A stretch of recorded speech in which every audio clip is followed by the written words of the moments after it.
Does my local electric or water company have the right to put smart meters in or outside my house? And does it really matter? So this issue of smart meters is just really coming into focus now that almost all of our utilities are switching to being so-called smart. What we're finding is that, so let me just back up for a minute. So our electric meters in many states are being turned into wireless transmitting digital meters. And there are many people who have gotten sick from these installations. One, they emit wireless radio frequency radiation all the time. They also can introduce harmonics on the line because they're digital. It is important to note that the mechanical meters that we had for decades were perfectly fine. They worked fine. And they're being swapped with these cheap digital devices which emit radiation, and there are stop smart meter groups in every state in the United States. So if you want to connect with people, find your local smart meter group. In our community, they tried to put water meters, make all our water meters smart. And there was a large community effort to educate the Water Commission on this issue. And we were actually able to have a halt to that $1 million program while there's further investigation happening. It's in an indefinite halt, actually, because one, this is going to cost a lot of money. And what would the benefit be? We have not seen in reports an actual benefit to making these meters smart. It is not the wireless capability that results in people conserving energy or conserving water. It's actually basic education, not that it is wirelessly transmitting all the time. So there have been several lawsuits. I know there's one in Maine right now. There was one in Pennsylvania where it was determined that the company could not force a smart meter on a home. And we have a lot of that on our website at ehtrust.org. But, I'm in a state where I can opt out. I can choose a wired, a non-wireless meter that I have to pay, which is a big problem. Why do we have to pay for something we don't want? We have been working on that at the state level, trying to stop these, having to pay. And there are some places where you don't have to pay for an opt-out, but unfortunately in many states, in many communities, you need to pay to opt out. But in some states, they don't even have that option. And that is why there have been these lawsuits. I would add one thing on the West Coast, there was a case filed in human rights, a civil case, where a family was able to get their meter, the Wi-Fi, the wireless smart meter taken off, as well as 3 of the neighbors for free because of her injury from microwave electromagnetic radiation and the need to be accommodated. So we do not believe that people should be forced to have a smart meter on their home. It's your home. Why should you have to have a smart meter on it if you don't want a smart meter on your home? There's nothing smart about a smart meter. Should women store cell phones in their bra? Should men store cell phones in their pockets? You alluded to this earlier. Is it okay in both cases if they're off? There are published case reports of young women who have no family history of breast cancer getting unusual breast cancers directly underneath where the antennas in their cell phones are for those women who put the cell phone in their bra.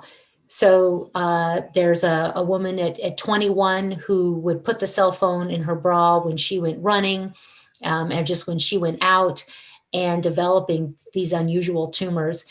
There most recently was a published review of studies on radiofrequency radiation and breast cancer that concluded there is a significant relationship between exposure and breast cancer. So no, cell phone should not be in your bra. Your bra should be a cell phone free zone.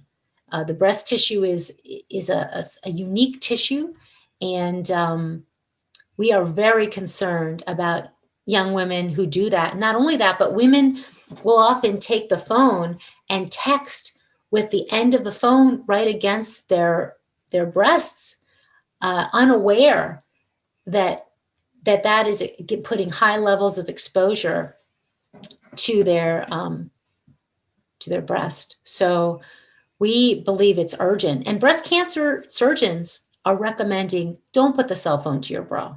Even ones who are not, putting a stake in the science and saying one way or the other, they say, you know what, until we know more, this should not be touching your body.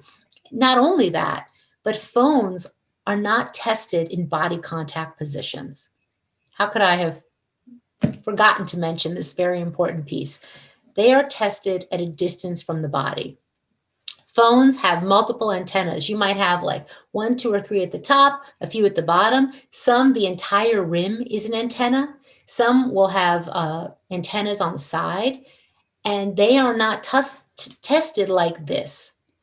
When they are tested in positions of body contact, of which the government of France has tested hundreds of phones, many of them at body contact, and found that they exceed the limits, the radiation limits in the country, in the European Union. Now, if you take the tests that the French government did, and a special thanks to PhoneGate and Dr. Marco Rossi for putting pressure on the French government to release these tests, because let me tell you, the government did not want to release the findings of these tests, but they were ultimately released.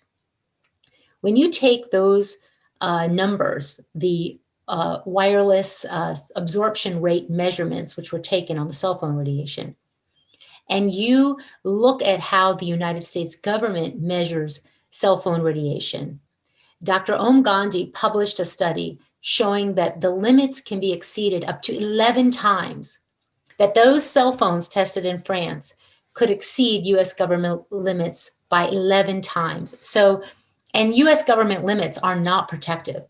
So to exceed government limits is huge, because it's kind of like a 200 miles an hour speed limit that we have. So it's really hard to exceed that limit.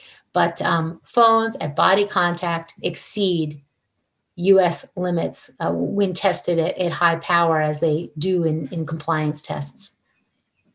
I even have, I'll show you something. So the way that cell phones are pre-market tested are, you take the phone, there is a spacer here at the ear, and they're positioned very carefully, but they are not positioned where the phone is touching the head. It's actually against the spacer.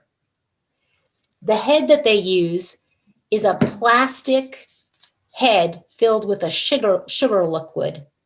It's SAM, and they call it SAM, the specific anthropomorphic man. And this does not represent the majority of people, because the plastic dummy that is used is a big man's head. It's actually bigger than this. I just couldn't find, I'm going to make a head that looks like Sam so you can see. And it makes no sense that they put a thermometer in the top and they test the temperature rates inside the head, except what we know about the science is that the impacts from cell phone radiation are not from heating only. They are from much lower levels of exposure, cellular changes, biochemical changes, oxidative stress, which can cause all kinds of health impacts. So the way that we test phones is not reflective of how phones actually impact our body. If that makes sense.